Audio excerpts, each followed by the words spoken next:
इस ऐतिहासिक विश्लेषण में आपका स्वागत है। आज हम जिस विषय पर बात करने वाले हैं वो कोई आम कहानी नहीं है। ये इतिहास का एक ऐसा गहरा अध्याय है जिसने सत्ता, बुद्धि और संकल्प इन तीनों की पूरी परिभाषा ही बदल के रख दी थी।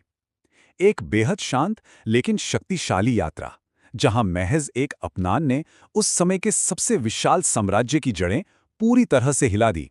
ये गाथा है चाणक्य की और उनके द्वारा गढ़े गए एक बिल्कुल नए युग की। तो चलिए सीधा इस सवाल पर आते हैं। पहली नजर में देखने पर ना ये बिल्कुल नामुमकिन सा लगता है। एक तरफ एक निहत्था साधारण सा दिखने वाला ब्राह्मण और दूसरी तरफ दुनिया के सबसे शक्तिशाली साम्राज्यों में से एक। आप खुद सोचिए, क्या सिर्फ ज्ञान और एक अटल निश्चय के दम पर इतनी बड़ी सत्ता को उखाड़ फेंका जा सकता है? इस प्रस्तुति में हम इसी असंभव से लगने वाले ऐतिहासिक सत्य के हर एक पहलू को गहराई से समझने वाले हैं। और इस पूरी कहानी की शुरुआत होती है नंद दरबार में हुए एक भारी अपमान से। प्राचीन भारत के उस दौर को समझना हमारे लिए बहुत जरूरी है। वो मगध का समय था, जो शक्ति और समृद्धि का सबसे बड़ा केंद्र हुआ करता था। वहां नंद वंश का शासन था और सच कहूं तो उनकी सैन्य ताकत और संसाधनों के आगे कोई टिक ही नहीं पाता था। लेकिन आपको पता है ना, अपार शक्ति अक्सर अपने साथ एक भयानक अहंकार भी लेकर आती है। अब यहां जो सबसे दिलचस्प बात है वो ये है कि दो बिल्कुल ही अलग मानसिकताएं आमने सामने खड़ी हैं।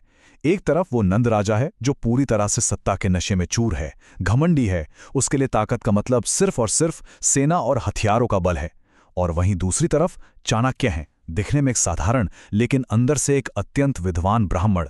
ये सीधे तौर पर अहंकार और ज्ञान का, क्रूरता और बुद्धिमानी का टकराव था।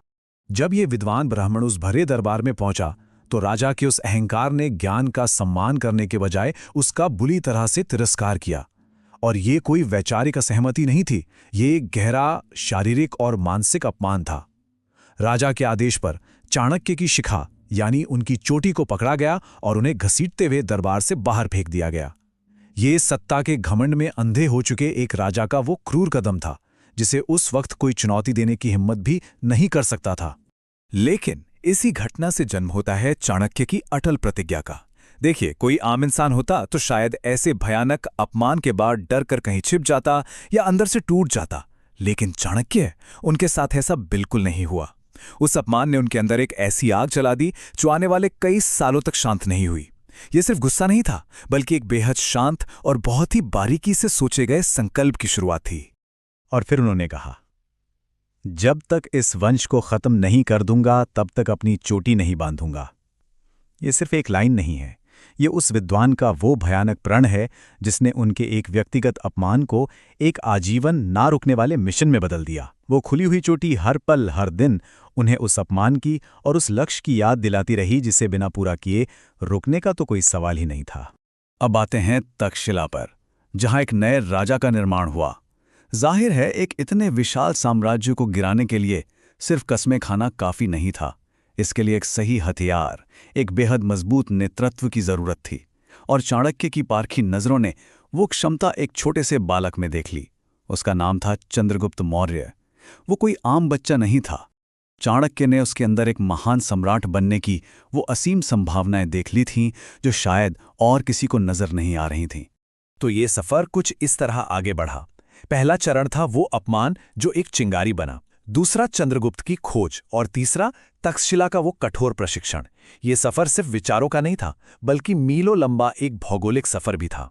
चाणक्य उस बालक को लेकर प्राचीन भारत के रास्तों से होते हुए तक्षशिला पहुंचे और वहां कई सालों तक उस बच्चे को युद्ध कौशल, जटिल राजनीति और गहरी कूटनीति की आग में तपाया गया, मानो एक कच्चे लोहे को पीट पीट कर एक अजेय तलवार में ढाला जा रहा हो। चलिए अब देखते हैं कि ये पूरी रणनीति असल में जमीन पर कैसे उतरी। सालों की उस कठोर तैयारी के बाद आखिरकार वो समय आ ही गया जब उस महाशक्तिशाली नंदवंश से सीधा टकराना था। युद्ध का बिगुल बज चुका था।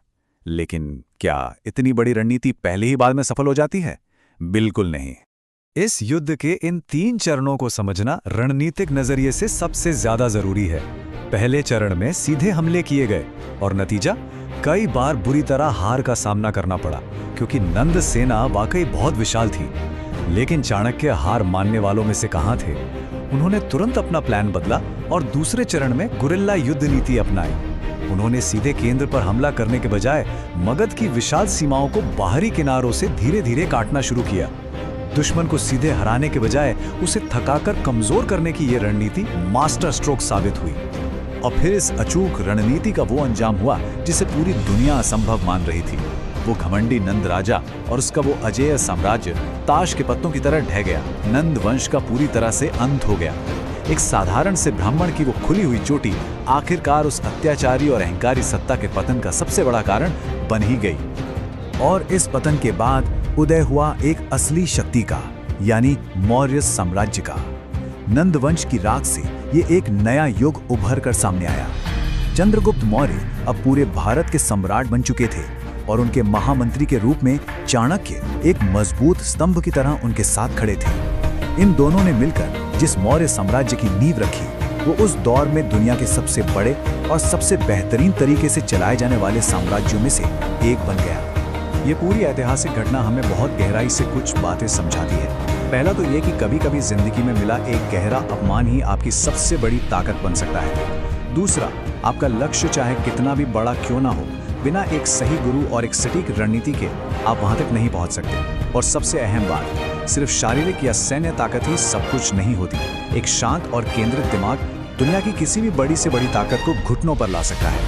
क्योंकि देखिए, सत्ता, विशाल सेनाएं और बड़े बड़े साम्राज्य, ये सब तो समय के साथ मिट्टी में मिल जाते हैं, लेकिन ज्ञान और रणनीति का जो असर होता है ना, वो अमर रहता है। इतिहास की ये महान गाथा हमें आखिर में बस एक ही सबसे बड़ा सच सिखाती है, और वो ये है, जिसके पास बुद्धि है उसके पास असली शक्ति है।